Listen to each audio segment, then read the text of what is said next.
How to fix Xiaomi 15 cannot receive calls.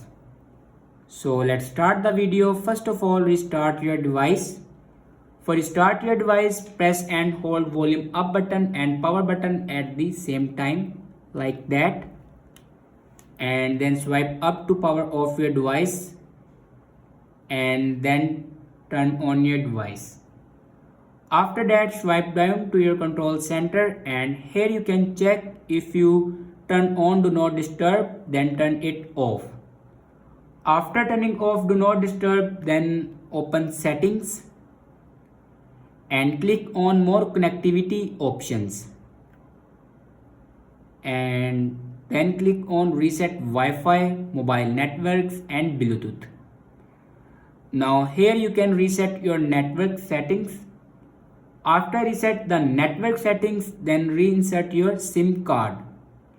And after reinserting your SIM card, your problem will be fixed. Thanks for watching this video.